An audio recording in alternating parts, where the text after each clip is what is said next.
بسم الله الرحمن الرحيم وبه نستعين. الحمد لله رب العالمين والصلاة والسلام على سيد المرسلين وعلى آله وصحبه أجمعين ومن تبعهم بإحسان إلى يوم الدين. أعوذ بالله من الشيطان الرجيم. بسم الله الرحمن الرحيم. وما خلقت الجن والإنس إلا ليعبدون. محترم حاضرین، اب تک الاصول الثلاثہ یا اصول ثلاثہ کے ضمن میں ہم نے جو باتیں پڑھی، شیخ محمد بن عبد الوہاب رحمہ اللہ نے اپنے اصل مضمون کو بیان کرنے سے پہلے دو تین ضروری باتیں بیان کی کہ کون سے علوم کو سیکھنا انسان پر ضروری ہے اور کن چیزوں کی پابندی ضروری ہے۔ اس کے بعد وہ آگے ارشاد فرماتے ہیں، شیخ محمد بن عبد الوہاب رحمہ اللہ کی عبارت ملاحظہ فرمائیں، اعلم ارشدک اللہ لطاعتہ، جان لو، علم حاصل کر لو، اللہ تبارک و تعالیٰ تمہیں اپنی اطاعت کی ہدایت اور رہنمائی فرمائے، عطا فرمائے، تمہیں توفیق دے کہ تم اس کی اطاعت کرو۔ اب آگے کہتے ہیں دعا دے کر دینے کے بعد، علم پہلے گزر چکا کہ جہاں یہ بات کہی جاتی ہے تو سامنے آگے جو بات بیان کی جا رہی ہے اس کا علم حاصل کیا جائے، اس پر تنبیہ کی جا رہی ہے کہ یہ اہم بات ہے۔ دوسری بات، انہوں نے دعا کی، یہ ایک ایمان والے آدمی کا طریقہ ہوتا ہے، انبیاء کا اسلوب ہے دعا میں سے۔ پھر اس کے بعد کہا کہ ان الحنیفیت ملت ابراہیم، حنیفیت ابراہیم کی ملت ہے۔ ہم اس کی شرح تشریح آگے کریں گے، پہلے عبارت کا ترجمہ کر لوں۔ حنیفیت ابراہیم علیہ السلام کی ملت ہے، اور وہ یہ ہے کہ ان تعبد اللہ وحدہ مخلصا لہ الدین، کہ تم اکیلے اللہ تبارک و تعالیٰ کی عبادت کرو، دین کو اس کے لیے خالص کرتے ہوئے۔ وبذالک امر اللہ جمیع الناس وخلقہم، اسی کے لیے، اسی کے وجہ سے اللہ تبارک و تعالیٰ نے تمام لوگوں کو جو ہے تمام لوگوں کو اسی کا حکم دیا ہے اور اسی کے لیے پیدا کیا ہے۔ وخلقہم لہا، اسی کے لیے پیدا کیا ہے۔ چنانچہ اللہ کا ارشاد ہے، وَمَا خَلَقْتُ الْجِنَّ وَالْإِنسَ إِلَّا لِيَعْبُدُونِ، میں نے جنوں اور انسانوں کو صرف اس لیے پیدا کیا کہ وہ میری عبادت کریں۔ یہاں میری عبادت کرنے کا معنی ہے وَمَعْنَا يَعْبُدُونَ اے يُوَحِدُونَ، یعنی میری توحید کو اختیار کریں۔ آگے شیخ نے کہا وَأَعْلَمُ مَا أَمَرَ اللَّهُ بِهِ التَّوْحِيدُ، سب سے بڑی اور عظیم چیز جس کا اللہ نے ہمیں حکم دیا ہے وہ توحید ہے۔ وہو، اور توحید کیا ہے؟ وہو افراد اللہ بالعبادہ، اللہ کو عبادت میں اکیلا اور مفرد جاننا۔ وَأَعْلَمُ مَا نَهَى عَنْهُ الشِّرْكُ، اور سب سے بڑی چیز جس سے اللہ نے ہمیں منع کیا ہے وہ شرک ہے۔ وَهُوَ دَعْوَةُ غَيْرِهِ مَعَهُ، اور شرک یہ ہے کہ اللہ تعالیٰ کے ساتھ اس کے علاوہ کسی اور کو پکارنا، اس کی عبادت کرنا۔ اب آئیے ایک مختصر سی شرح، میرے سامنے شیخ روحیلی کی جو کتاب ہے اس میں قدر تفصیل سے اس کی شرح کی گئی ہے اور دوسرے علماء نے بھی، لیکن جو کتاب چونکہ ہمارے پاس صرف 2-3 دن بچے ہیں اس لیے میں مختصر والی شرح بیان کر رہا ہوں اور تفصیلی امور کی طرف صرف اشارہ کروں گا۔ پہلے کہ یہ کہتے ہیں دعا دینے کے بعد کہ حنیفیت ملت ابراہیم ہے، ملت ابراہیمی یعنی ابراہیم علیہ السلام کا طریقہ۔ اللہ تبارک و تعالیٰ نے اللہ کے اپنے نبی جناب محمد رسول اللہ صلی اللہ علیہ وسلم کو خطاب کر کے کہا کہ ان اتبع ملت ابراہیم حنیفا، کئی مقام پر قرآن میں کہا کہ ابراہیم کی ملت کی پیروی کیجیے اور ساتھ میں کہا حنیفا، حنیف ہو کر۔ تو یہ حنیفہ، حنیفیت ہے کیا، اس کی وضاحت کر رہے ہیں کہ یہ حنف سے ماخوذ ہے جس کے معنی ہوتا ہے المیل، مائل ہونا۔ اس کی اصطلاحی اور شرعی تشریح یہ ہے یا معنی یہ ہے کہ ہی الملت المائلہ عن الشرک المقبلۃ الی الاخلاص والتوحید، یہ وہ طریقہ ہے جو شرک سے مائل ہو کر، شرک سے بچ کر اخلاص اور توحید اور ایمان کی طرف متوجہ ہونے کا نام ہے۔ شرک سے آدمی بچے اور اپنے آپ کو لگائے اخلاص کی طرف، دین کو اللہ کے لیے خالص کرنا، توحید کی طرف جس کا معنی ابھی ہم جانیں گے ایمان کی طرف۔ قانتا للہ حنیفہ، اللہ تعالیٰ نے حضرت ابراہیم کی صفت بتائی کہ اللہ کی اطاعت کرتے ہوئے، قنوت اور طاعت میں فرق یہ ہے کہ قنوت مسلسل اطاعت کو کہتے ہیں، حضرت ابراہیم ہر وقت ہر معاملے میں اللہ کی اطاعت کرنے والے تھے، تو اللہ کی اطاعت کرتے ہوئے اس کی طرف متوجہ ہوتے ہوئے، اس کا مطلب ہے کہ یعنی مقبلا الی اللہ مدبرا عن شرک، یعنی حضرت ابراہیم کا طریقہ یہ تھا، حنیف تھے، مطلب اللہ کی طرف متوجہ ہونے والے اور شرک سے ہٹنے والے۔ چنانچہ حنیف وہ ہے جو ہمیشہ توحید سے جڑا رہتا ہے اور شرک سے کٹا رہتا ہے، شرک سے دور رہتا ہے۔ یہ حنیفیت کی تشریح ہوئی۔ اس کے بعد شیخ کا جو جملہ ہے ان تعبد اللہ وحدہ مخلصا لہ الدین، یہ ملت ابراہیمی حنیفیت، صرف اللہ کی طرف متوجہ ہونے کا مطلب کیا ہے کہ تم اللہ اکیلے کی عبادت کرو، دین کو اس کے لیے خالص کرتے ہوئے۔ عبادت اس کی تشریح کیا ہے؟ ایک عمومی معنی عبادت کا یہ کیا جاتا ہے جو لغت میں ہے کہ عاجزی، تذلل، خشوع اختیار کرنا، اپنے آپ کو چھوٹا بتانا۔ اللہ تبارک و تعالیٰ کی عبادت مطلب ہم اللہ کے سامنے ذلت اختیار کر رہے ہیں، عاجزی اختیار کر رہے ہیں، اپنے آپ کو بالکل پست اور اس کے حوالے کر رہے ہیں، یہ عام معنی ہے۔ اور عبادت کی ایک تشریح اہل علم نے یہ کی کہ وہ اسم جامع لکل ما یحبہ اللہ ویرضاہ من الاقوال والافعال الظاہرہ والباطنہ، بڑی جامع تعریف ہے۔ اور یہ تعریف ذہن میں اس لیے رکھیے اس کو کہ اکثر و بیشتر مسلمانوں میں جو لوگ شرک کرتے ہیں، اللہ تعالیٰ کے علاوہ دوسروں کی عبادت کرتے ہیں، وہ عبادت کی تعریف اور مطلب نہیں سمجھتے، اس لیے عبادت کے بہت سے کام جو اللہ کے لیے کرنے چاہیے وہ غیر اللہ کے لیے کرتے ہیں، اور اس کے باوجود یہ سمجھتے ہیں کہ ہم شرک نہیں کر رہے ہیں۔ اس کی بڑی وجہ یہی ہے جو میں نے کہا کہ عبادت کا معنی نہیں سمجھتے۔ یہ جو میں نے عبادت پڑھی، عبادت کی تعریف میں علامہ ابن تیمیہ اور دوسرے علماء بیان کرتے ہیں، کئی تعریفوں میں سے یہ ایک جامع تعریف ہے کہ یہ ایک ایسا نام ہے، لفظ عبادت وہ نام ہے جو ان تمام جن چیزوں کو گھیرتا ہے جس کو اللہ چاہتا اور پسند کرتا ہے، بندوں سے چاہتا ہے کہ میرے لیے کرو، وہ چاہے اقوال ہوں یعنی ہم زبان سے کہتے ہوں، یا اعمال ہوں، ظاہر ہوں جو ہم ظاہر میں جیسے نماز پڑھی ہم نے، یا باطن ہو، دل میں ہو جیسے اللہ تعالیٰ کا خوف، اس کی خشیت، اس پر توکل، اس سے محبت۔ تو اس اعتبار سے ظاہری اور باطنی چیزوں میں جن جن چیزوں کو اللہ تعالیٰ پسند کرتا ہے، چاہے قول ہو جیسے ہم اللہ کی تسبیح بیان کرتے ہیں، اس کی عظمتوں کی بریائی کا نغمہ گاتے ہیں، اللہ اکبر کہتے ہیں، سبحان اللہ کہتے ہیں، تو یہ ہماری قولی عبادت ہوئی۔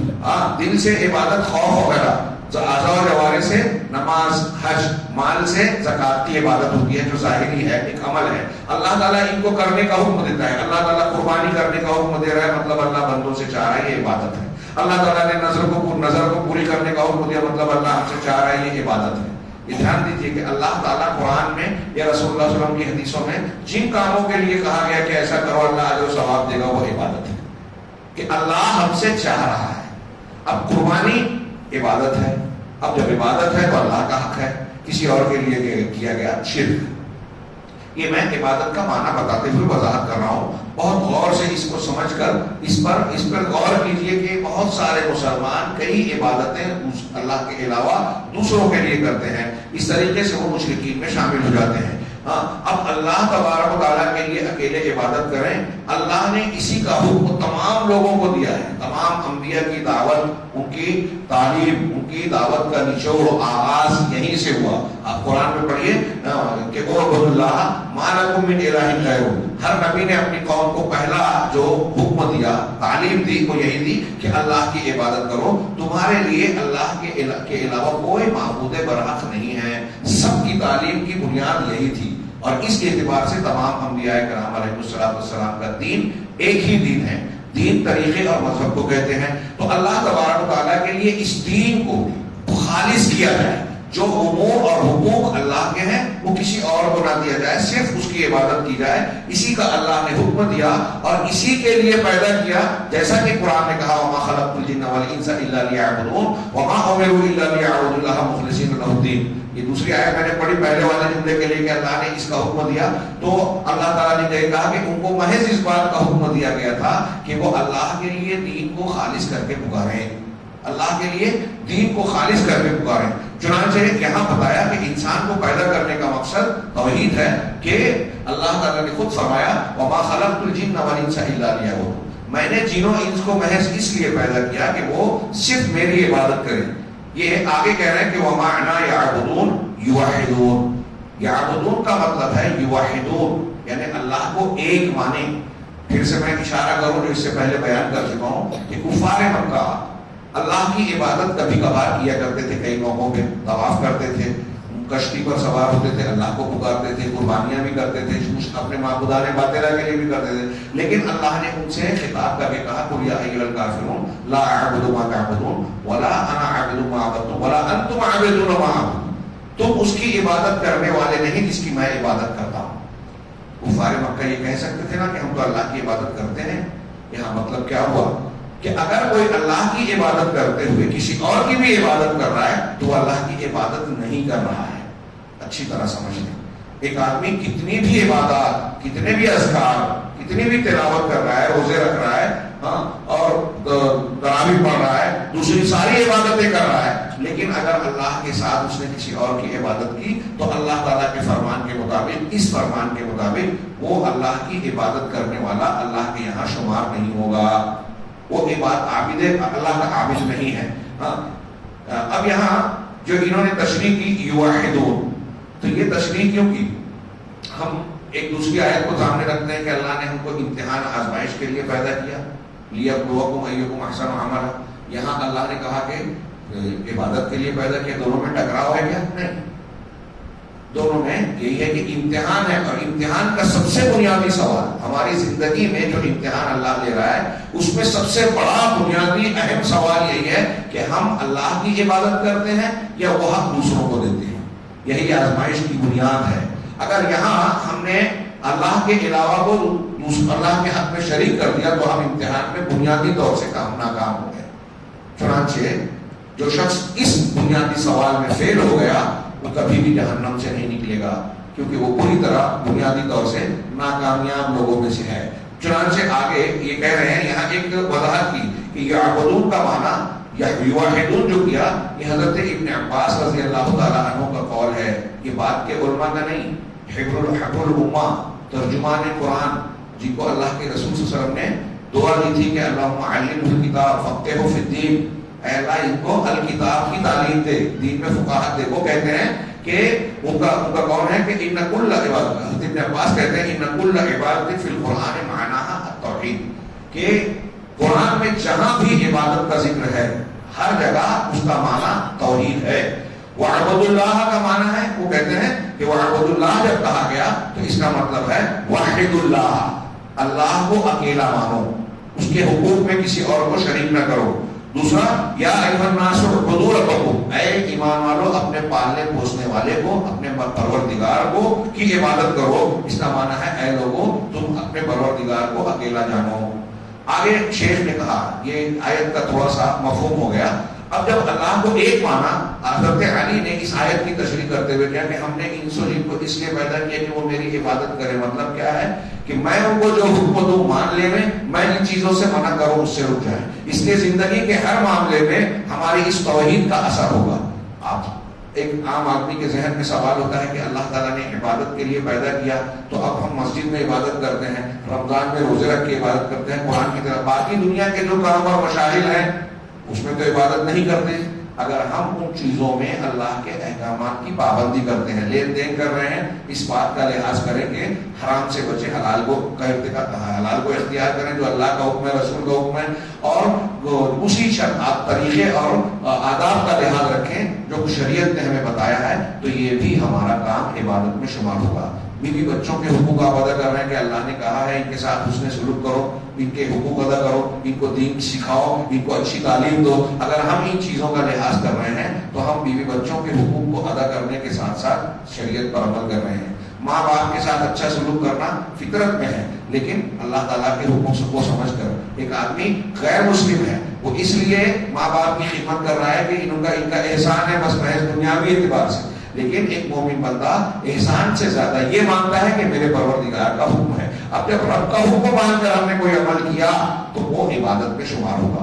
یہ اچھی طرح ذہن نشین کریں. اس کے بعد شیخ نے کہا وَأَعْلَمُ مَا أَمَرَ اللَّهُ بِهِ التَّوْحِيدُ، سب سے عظیم چیز جس کا حکم اللہ تبارک و تعالیٰ نے دیا ہے وہ توحید ہے. وہ کیا ہے؟ وہ افراد اللہ بالعبادہ، یہ اللہ کو عبادت میں ایک ماننا ہے. شیخ محمد بن عبد الوہاب نے عبادت میں ایک ماننے کا ذکر توحید کے معنی میں کیا، لیکن یہ توحید کی تمام چیزوں کو گھیرتی نہیں. مگر اللہ کو اگر کوئی شخص عبادت میں ایک مان رہا ہے تو خود بخود یہ مانا ہے کہ وہ پیدا کرنے والا اور اللہ کو اس کے ناموں میں اس کی خوبیوں میں بھی ایک مان رہا ہے. آپ بار بار سنتے ہیں توحید کا معنی کیا ہے کہ ایک ماننا، کسی چیز کو ایک ماننا، ایک کرنا. شرعی اعتبار سے توحید کی تعریف جو جامع تعریف کی جاتی ہے وہ یہ کہ اللہ تبارک و تعالیٰ کو ان چیزوں میں اکیلا ماننا جو اللہ کے ساتھ خاص ہے. ربوبیت، الوہیت، اسماء اور صفات. یہ ربوبیت رب کی حیثیت سے اللہ کے جو کام ہیں بہت اچھی طرح سے دماغ میں ایک لمبی چوڑی بحث کو بہت ہی مختصراً بیان کر رہا ہوں. اللہ کو رب کی حیثیت سے ایک ماننا. رب مانے کیا؟ پالنے والا، پیدا کرنے والا، آقا، مصلح، آقا اور سرپرست، ایسے کئی معنی رب کے ہوتے ہیں. اب اللہ تعالیٰ نے ہمیں پیدا کیا، ساری کائنات کو پیدا کیا، سب کا خالق ہے، سب کا مالک ہے، سب کو سنبھالنے والا ہے، نظام چلانے والا ہے، روزی دینے والا ہے، بیماری اور شفا دینے والا ہے، زندگی اور موت دینے والا ہے. جتنے کام اللہ کے ہیں وہ سب ربوبیت میں آ گئے. اب جو کام اللہ کا ہے اگر ہم نے اس میں کسی اور کی طرف اس کام کو پھیر دیا کہ اولاد کوئی اور دے سکتا ہے، ایسا مان لیا، یہ شرک اکبر ہے ربوبیت میں. بارش فلاں دیوی دیوتا یا فلاں بزرگ اور بابا برسا سکتے ہیں، بیماری سے شفا، مشکل کو آسان کرنا، نفع اور نقصان کا مالک ہونا، اگر ہم کسی اور کو مانتے ہیں تو یہ ربوبیت میں شرک ہو رہا ہے. جو اللہ کا کام ہے اس میں اللہ کو ایک ماننا یہ توحید ربوبیت ہے، اور اس میں کسی اور کو شریک کرنا یہ شرک فی ربوبیت ہے.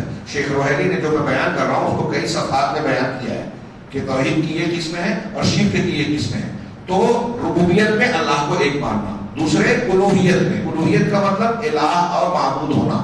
اللہ تعالیٰ معبود ہونے کی حیثیت سے جن کاموں کا، عبادت کے کاموں کا حقدار ہے اور اس کی خصوصیت ہے وہ کسی اور کی طرف پھیرنا. اب عبادت کی جتنی بھی قسمیں ہیں، جیسے ہم سجدہ کرتے ہیں عبادت، رکوع کرتے ہیں عبادت، خشوع سے کھڑے ہیں عبادت، دل میں اللہ کا توکل، اس کا ڈر، اس کی محبت رکھتے ہیں، یہ محبت تعظیم، خوف سر، دل کا خوف، نفع اور نقصان کے عقیدے کے ساتھ. وہ جو فطری خوف اور فطری محبت ہوتی ہے وہ اس سے الگ ہے. یہ ساری چیزیں اللہ تبارک و تعالیٰ کی عبادت ہیں. نذر و نیاز، قربانی کرنا، اور جو ہے یہ حج، طواف کرنا.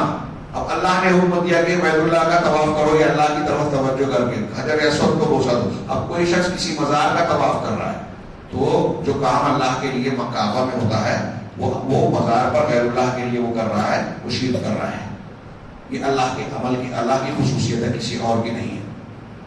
اسی طریقے سے جتنے کاموں کو، حج میں جتنے کام ہوتے ہیں سب عبادت. اب ویسا کوئی کام جو حج میں ہوتا ہے کسی اور کے لیے کوئی کرتا ہے، شرک. روزہ ہم اللہ کے لیے رکھتے ہیں، یہ کام کسی اور کے لیے کیا، شرک. تو ایسے ہی عبادت کے جتنے کام بتائے گئے سارے لوگ ساری چیزوں پر غور کرتے جائیے.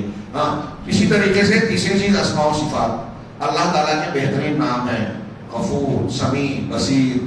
اللہ کو الغیوب، اللہ کی صفاتی نام میں غیب کا عالم الغیب و شہادہ. اب اگر کوئی شخص یہ کہے کہ اللہ تعالیٰ آپ کہیں سے بھی کبھی کہیں بھی پکاریں، ہماری ہر بات کو، ہر آواز کو اللہ سنتا ہے، ہر چیز کو جانتا ہے. اب کوئی یہ عقیدہ رکھے کہ ہم یہاں سے پکاریں، شیخ عبد القادر جیلانی ہماری آواز، ہماری دعا، ہماری فریاد سن لیں گے، اللہ کے رسول سن لیں گے، تو وہ اللہ کی طرح انہیں سمیع مان رہا ہے. اگر کوئی یہ کہتا ہے کہ رسول اللہ صلی اللہ علیہ وسلم اللہ کی طرح غیب کی باتیں جانتے ہیں، یا کوئی رافضی جیسے عقیدہ رکھتے ہیں کہ حضرت علی اہل بیت کے جو ائمہ ہیں، 12 امام، 6 امام جو جیسے شیعوں کے فرقے مانتے ہیں، تو اگر وہ عالم الغیب ہیں یہ مانتے ہیں تو وہ شرک کر رہے ہیں. اللہ تبارک و تعالیٰ کے جو نام اور خصوصیات قرآن میں بیان کیے گئے ہیں وہ نام اور خصوصیات اگر کسی مخلوق کو مانا جائے تو یہ شرک ہوگا. تو توحید ربوبیت میں، ربوبیت کا اللہ کی کوئی کام کی کوئی صفت کسی اور کو مانے تو ربوبیت میں شرک. الوہیت میں توحید، اس کے حقوق کو ادا کرنا، اس میں اکیلا جاننا. الوہیت کے عبادت کے کسی کام کو کسی اور کے لیے کیا تو یہ الوہیت میں شرک. اور اللہ کے اسماء و صفات جو قرآن میں بیان کیے گئے ہیں بغیر ان کا انکار کیے، تعویل تحریف کیے ہوئے اس کو اللہ کے لیے ویسے ہی ماننا جیسے قرآن و حدیث میں آئے ہیں، اور ویسا کسی اور کو نہ ماننا، یہ اسماء و صفات میں اللہ کی توحید ہے۔ اگر ایسا کسی اور کے لیے مانا تو وہ شرک ہو جائے گا۔ یہ تو ہوا ان کا بیان کہ اللہ تبارک و تعالیٰ نے سب سے عظیم چیز جس کا حکم دیا ہے وہ توحید ہے، اور وہ اللہ کی کو عبادت میں اکیلا جاننا ہے۔ اب آپ اگر اللہ کو عبادت میں ایک جانتے ہیں تو خود بخود ربوبیت اور اسماء و صفات، میں نے یہ کہا تھا، مثال ایک چھوٹی سی دیکھیں، ہم آخری بات کریں گے کہ اگر کوئی شخص مثال کے طور پہ اللہ سے دعا کر رہا ہے کہ اے اللہ مجھے تو اولاد دے، مثال کے طور پہ اولاد دے، تو یہ دعا کرتے ہوئے وہ توحید عبادت میں اللہ کو مانگ رہا ہے، یعنی عبادت ہے، دعا عبادت ہے، تو عبادت اللہ کس سے کر رہا ہے؟ اللہ کی کر رہا ہے، تو دعا مانگ کے، تو یہ توحید پھر الوہیہ ہوئی۔ اور اولاد اس سے مانگ رہا ہے، اس کا مطلب یہ مانتا ہے کہ اولاد دینے والا کام صرف اللہ کر سکتا ہے، یعنی خود بخود ربوبیت بھی آ گئی اس میں، اللہ کا کام۔ اور اللہ تبارک و تعالیٰ میری بات سننے والا ہے، میری بات کو جواب دے سکتا ہے، مجیب الدعوات ہو سکتا ہے، اور میں کیسے بھی دل میں بولوں یا تیز سے بولوں اللہ سن رہا ہے، یعنی اللہ کو سمیع مان رہا ہے۔ اس طریقے سے اللہ تبارک و تعالیٰ کو کی عبادت میں اگر ایک مان رہا ہے تو خود بخود ربوبیت اور الوہیت میں، اسماء و صفات میں بھی ایک ماننا آ جاتا ہے۔ تو آگے شیخ محمد بن عبد الوہاب نے کہا کہ بندے کو اللہ تعالیٰ نے سب سے بڑی جس چیز کا حکم دیا ہے وہ توحید ہے، اور وہ اللہ کو عبادت میں ایک ماننا ہے، اور سب سے بڑی چیز جس سے منع کیا ہے وہ شرک ہے، اور شرک یہ ہے کہ اللہ کے ساتھ کسی اور کو اس کے ساتھ میں پکارا جائے۔ یہاں صرف پکارنے کا ذکر کیا اس لیے کہ پکارنا بھی عبادت ہے، اور اللہ تبارک و تعالیٰ کو کی عبادت کی کا حاصل ہے۔ دعا آپ جتنی عبادتیں دیکھیں سب میں آپ کو دعا نظر آئے گی، اس اعتبار سے جو ہے وہ سب سے اہم عبادت میں شمار ہوتی ہے۔ اور اللہ کو پکارنا، اب کسی بھی طریقے سے آپ دعا کی تو اس میں ایک دعائے مسئلہ اور ایک دعائے عبادت، تو جن چیزوں میں ہم مانتے ہیں کوئی چیز وہ دعائے مسئلہ ہے، اور جن چیزوں میں مانتے نہیں ہیں وہ دعائے عبادت ہے۔ جیسے سبحان اللہ الحمدللہ ہم نے کہا، نماز پڑھی، یہ دعائے عبادت ہوئی۔ تو اس اعتبار سے جتنے بھی عبادت کے کام ہیں ان میں اللہ تبارک و تعالیٰ کو ایک ماننا یہ توحید ہے۔ اب اس کے بعد یہ ایک ماننا یہ توحید ہے، اور شرک جو ہے اس کے ساتھ اس کا حق کسی اور کو دینا ہے۔ میں صرف یہ ایک اشارہ کرنا چاہتا ہوں کہ شرک سب سے عظیم چیز ہے جس کو منع کیا۔ اب اس کی مذمت میں ہم بہت سی دلیلیں سن چکے ہیں، جیسے مثال کے طور پہ ان اللہ حرم کیا ہے، حرم اللہ انہ من یشرک باللہ فقد حرم اللہ علیہ الجنہ، جس نے اللہ کے ساتھ شرک کیا اللہ نے اس پر جنت کو حرام کیا، ومأواہ النار، اس کا ٹھکانہ جہنم ہے، وما للظالمین من انصار، اور ظالمین کا کوئی مددگار نہیں ہوگا۔ اللہ تعالیٰ نے ایک جگہ فرمایا، بلکہ دو مقامات پر فرمایا، ان اللہ لا یغفر ان یشرک بہ ویغفر ما دون ذلک لمن یشاء، اللہ اس کو معاف کر دے گا کہ جو اس کے ساتھ، اللہ اس کو معاف نہیں کرے گا کہ اس کے ساتھ شرک کیا جائے، اس کے علاوہ جسے چاہے معاف کر دے گا۔ اللہ کے رسول صلی اللہ علیہ وسلم سے پوچھا گیا کہ سب سے عظیم گناہ، سب سے بڑا گناہ کیا ہے؟ حضرت عبداللہ ابن مسعود نے پوچھا تو آپ نے پہلا جواب دیا کہ ان تجعل للہ ندا وهو خلقک، کہ تم اللہ کا ند اور ہمسر بناؤ جبکہ اللہ تبارک و تعالیٰ نے تمہیں پیدا کیا ہے۔ اللہ نے پیدا کیا اور تم اس کو دوسروں کو شریک کر رہے ہو۔ اس سے معلوم ہوا کہ شرک سب سے بڑا گناہ ہے۔ شرک کرنے والے کا کوئی عمل قبول نہیں ہوتا، شرک اکبر، اور شرک کرنے والا کبھی جنت میں نہیں جائے گا اگر مر گیا۔ شرک کرنے والے کو قیامت کے دن اللہ کے رسول صلی اللہ علیہ وسلم کی شفاعت نصیب نہیں ہوگی۔ اس لیے ہمیں سب سے زیادہ جس چیز سے ڈرنا چاہیے اس دنیا کے اندر، دنیا کی زندگی میں، کسی طاقت سے نہیں، کسی دشمن سے نہیں، کسی موت اور کسی بھی خطرے سے نہیں، سب سے زیادہ ڈرنے کی چیز شرک ہے۔ حضرت ابراہیم نے دعا مانگی، وجنبنی وبنی ان نعبد الاصنام، امام الموحدین ہیں، توحید والوں کے امام، لیکن آپ دعا کر رہے ہیں کہ پروردگار مجھے اور میرے بیٹے کو اس بات سے بچا کہ ہم بتوں کی پرستش کریں گے۔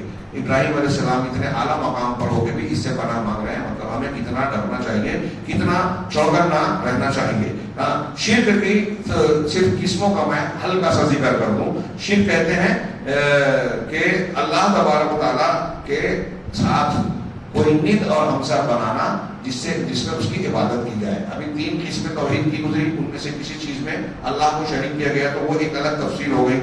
فی الجملہ علماء نے شرک کی 4 شکلیں بتائی ہیں. ایک شرک الدعوہ، دعا یا عبادت میں شرک کرنا، اس کی دلیلیں آپ تفصیل بیان کی ہے، میں اس کو چھوڑ رہا ہوں.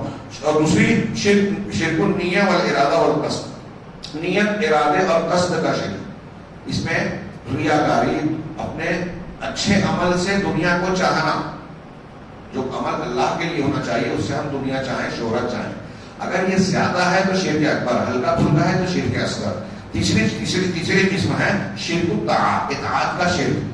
اللہ کی اطاعت ہمیں دین میں کرنی چاہیے، لیکن ہم جو ہے اگر اپنے علماء کو، اماموں کو اگر اس کام میں یہ مانتے ہیں کہ انہوں نے جو حلال کہا ہم اس کو حلال مانیں گے، انہوں نے جو حرام کہا ہم اس کو حرام مانیں گے، وہ جو اصول بتا رہے ہیں اس کو شریعت مانیں گے، ان کو قانون ساز مانیں گے، تو یہ اطاعت میں شرک ہے. اتخذوا احبارهم ورهبانهم اربابا من دون اللہ، اور ایسی اور بھی کئی دلیلیں ہیں.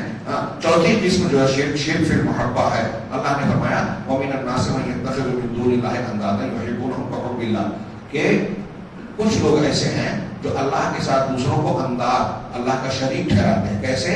یحبونهم، ان سے ایسی محبت کرتے ہیں كحب اللہ، جیسے اللہ سے محبت ہوتی ہے یا اللہ سے محبت کرتے ہیں. تو اللہ سے جیسی محبت کی جاتی ہے، کرنی چاہیے، ویسی اگر کسی مخلوق سے کیا، باپ سے، ماں سے، بڑوں سے، بزرگوں سے، پیر صاحب سے، میاں سے، بیوی سے، کہ اگر کسی نے کیا تو یہ شرک فی المحبہ ہو جائے گی. قرآن کی آیت دلیل ہے. یہ بنیادی طور سے شرک کے کئی اعتبار سے اس میں بیان کی. اب آخر میں صرف شرک کے ایک ہوتا ہے شرک اکبر، جس کے کرنے سے انسان اسلام سے خارج ہو جاتا ہے، اس کا لا الہ الا اللہ ٹوٹ جاتا ہے، اور اس پہ مر جانے سے بغیر توبہ کیے ہوئے ہمیشہ جہنم میں رہے گا.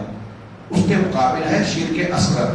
شرک اصغر وہ ہوتا ہے جو شرک کا معنی تو اس میں پایا جاتا ہے لیکن عقیدہ یا شرک اکبر کے درجے تک وہ نہیں پہنچتا. جیسے ہلکی پھلکی ریاکاری، یا کوئی آدمی بغیر دل کے عقیدے سے یہ کہتا ہے مثال کے طور پہ کہ جو اللہ چاہے اور جو آپ چاہیں، تو اب اس کا دل میں نیت نہیں ہے کہ وہ مقابل کو یہ کہہ رہا ہے اللہ کے برابر بنائیں، لیکن الفاظ میں اس کے شرک آ رہا ہے کہ وہ جو اللہ چاہے اور جو مطلب اللہ کے برابر کر رہا ہے. یہ اللہ کے رسول نے کہا. ایک صحابی نے آگے کہا ماشاء اللہ و شیخ، جو اللہ چاہے اور آپ نے کہا اجعلتنی للہ ندا، کیا تم نے مجھے اللہ کے برابر بنا دیا. اسی طرح غیر اللہ کی قسم کھانا، یہ شرک اصغر ہے.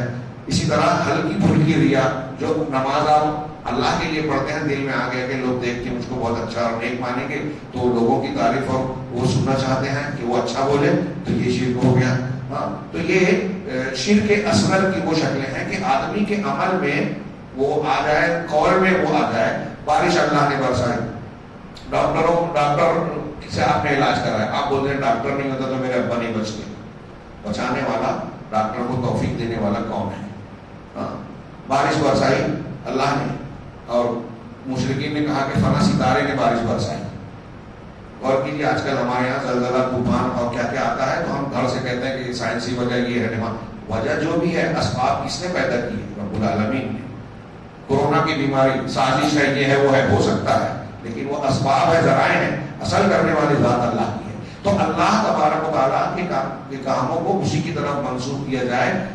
اور اگر آپ کو کبھی کہنا بھی ہے کہ ڈاکٹر کی وجہ سے بچ گئی، تو یہ کہنا چاہیے الحمدللہ، ڈاکٹر فلاں ڈاکٹر کے علاج سے اللہ نے میرے والد کو شفا دی، الحمدللہ ایسا ہوا. تو آپ نے الحمدللہ کہہ دیا تو اصل چیز اللہ کی طرف پلٹا دی. یا آپ یہ کہہ رہے ہیں کہ اس کو اللہ نے صحیح وقت پہ توفیق دے دی تو ایسا کر لیا، ڈرائیور نے صحیح وقت پر جو ہے بریک لگا دیا ورنہ آج کو ہم مر جاتے. ہم کہیں گے ڈرائیور کی ذہانت نے ہماری جان بچا لی. شرک اصغر ہے.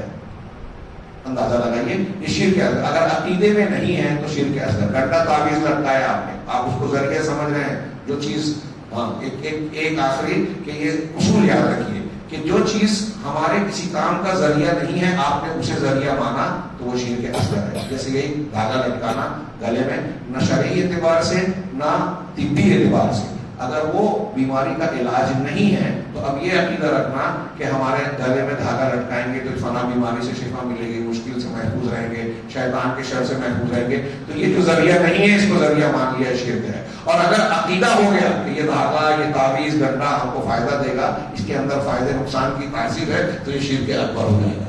یہ شیخ محمد بن عبدالوہاب نے جو یہاں عبارت بیان کی کہ سب سے عظیم چیز اللہ نے ہم کو اسی کے لیے پیدا کیا، ملت ابراہیمی کے لیے، اللہ کو عبادت میں ایک مانے، اور سب سے عظیم بات جس سے منع کیا اور جس کا حکم دیا وہ توحید ہے، اور سب سے بڑی بات جس سے منع کیا وہ شرک ہے۔ اب اس کے بعد اس کتاب کا اصل مضمون جو ہم اگلے درس میں انشاءاللہ پڑھیں گے کہ 3 بنیادی سوال، ثلاثت اصول، 3 اصول کیا ہیں جس کا جاننا ہر مسلمان مرد اور ہر انسان کے لیے ضروری ہے، اگر نہیں جانا تو وہ کامیاب نہیں ہو سکتا۔